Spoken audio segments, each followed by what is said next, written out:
Hello प्यारे बच्चों, कैसे हो तुम सब? होपफुली तुम सभी स्वस्थ और मस्त होंगे और इंतज़ार कर रहे होंगे हमारी आज की नई कहानी का। तो बिना देर करे शुरू करते हैं आज की कहानी। हमारी आज की कहानी हिस्ट्री से है और ये वीर रानियाँ जिसके बारे में हमें ज़रूर पता होना चाहिए। ये सारी स्टोरीज़ जो मैं आपके लिए फ्रेम कर रही हूँ, ये कहीं आपको हिस्ट्री में आपके सिलेबस में भी हेल्प करेंगी कवर करने में। तो इस स्टोरी को बहुत ध्यान से सुनना। हमारी आज की स्टोरी है रानी पद्मिनी की। रानी पद्मिनी जो सम्मान, साहस और बलिदान की प्रतीक हैं। तो बहुत समय पहले की बात है। राजस्थान की वीर भूमि पर बसा था चित्तौड़गढ़। शौर्य, मर्यादा, स्वाभिमान का प्रतीक। इसी चित्तौड़ की रानी थी रानी पद्मिनी, जिन्हें इतिहास और लोक कथाएं उनकी अनुपम सुंदरता के साथ साथ अद्भुत बुद्धिमत्ता, आत्मसम्मान और साहस के लिए याद करती हैं।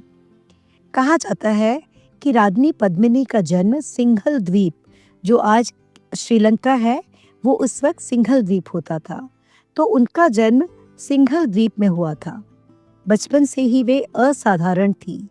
उनकी आंखों में करुणा थी, वाणी में मधुरता थी और हृदय में अद्भुत दृढ़ता थी। वे केवल रूप में ही नहीं, बल्कि ज्ञान, संगीत, नीति और शास्त्रों में भी निपुण थी। पशु पक्षियों से उन्हें विशेष प्रेम था और वे प्रकृति के साथ सामंजस्य से रहना जानती थी। वो प्रकृति के विरोध में नहीं, वो चाहती थी कि प्रकृति में रहने वाला हर जीव इंसान के साथ खुश रहे। चित्तौड़ के प्रतापी शासक राजा रतन सिंह जी ने जब रानी पद्मिनी के गुणों के बारे में सुना तो उनसे विवाह का प्रस्ताव रखा। विवाह के बाद रानी पद्मिनी चित्तौड़ की महारानी बन गई।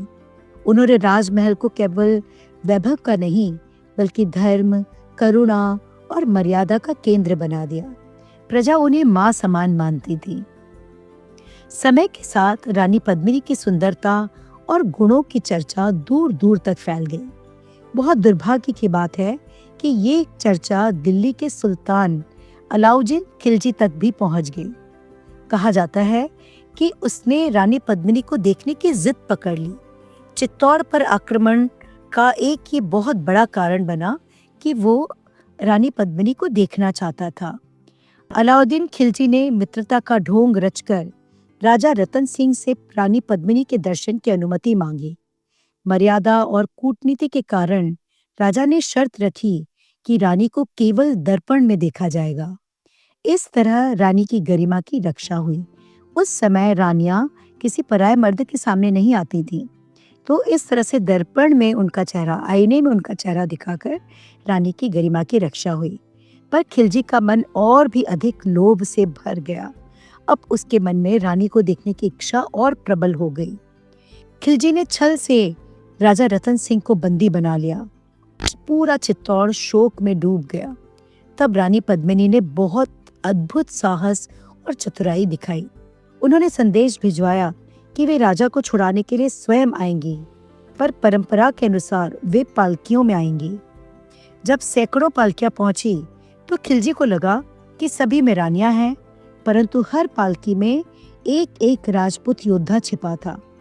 जैसे ही अवसर मिला, वीरों ने आक्रमण कर राजा रतन सिंह को छुड़ा लिया। यह रानी पद्मिनी की बुद्धिमत्ता और नेतृत्व का अद्भुत उदाहरण था। इस अपमान से क्रोधित होकर अलाउद्दीन खिलजी ने चित्तौड़ पर भीषण आक्रमण कर दिया। राजपूतों ने वीरता से युद्ध किया, पर शत्रु की सेना अत्यंत विशाल थी। राजा रतन सिंह और अन्य वीर योद्धाओं ने जौहर से पहले साका करने का निर्णय लिया, अर्थात अंतिम श्वास तक युद्ध। रानी पद्मिनी ने अन्य राजपूत स्त्रियों के साथ मिलकर जौहर का निर्णय लिया। यह मृत्यु का नहीं, बल्कि सम्मान की रक्षा का प्रतीक था।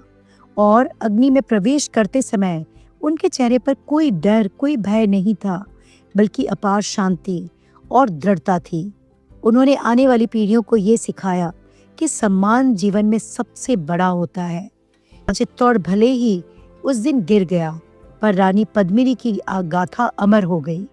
वे आज भी साहस, स्वाभिमान और नारी शक्ति की प्रतीक हैं।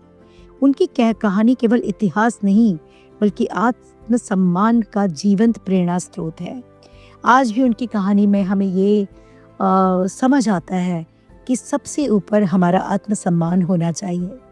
और यही थी कहानी वीर रानी पद्मिनी की। और इस कहानी से हमने सीखा क्या? तो हम मॉरल वैल्यूज़ को भी समझ लेते हैं। सबसे पहली चीज़ जो हमने सीखी वो ये, सम्मान और आत्मरक्षा जीवन में सबसे भी ऊपर होती है, जीवन से भी ऊपर होती है। दूसरी चीज़ जो हमने समझी वो ये, बुद्धिमत्ता और साहस मिलकर असंभव को भी संभव बना सकते हैं। जैसे कि रानी पद्मावती ने उन्हें छुड़ाया था ना जब वो पालकियाँ लेकर गई, तो वहाँ हमने ये भी चीज़ सीखी। तीसरी, नारी शक्ति केवल कोमलता नहीं, अपार दृढ़ता का प्रतीक है। और अंत में हमने ये भी सीखा, मर्यादा और मूल किसी भी परिस्थिति में नहीं छोड़ने चाहिए। तो ये थी हमारी आज की कहानी। होपफुली ये स्टोरी आपको पसंद आई होगी।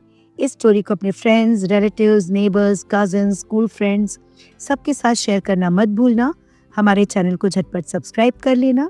कल मिलते हैं फिर से एक नई स्टोरी के साथ। तब तक के लिए ढेर सारी ब्लेसिंग्स के साथ। Take care, bye bye, lots of blessings.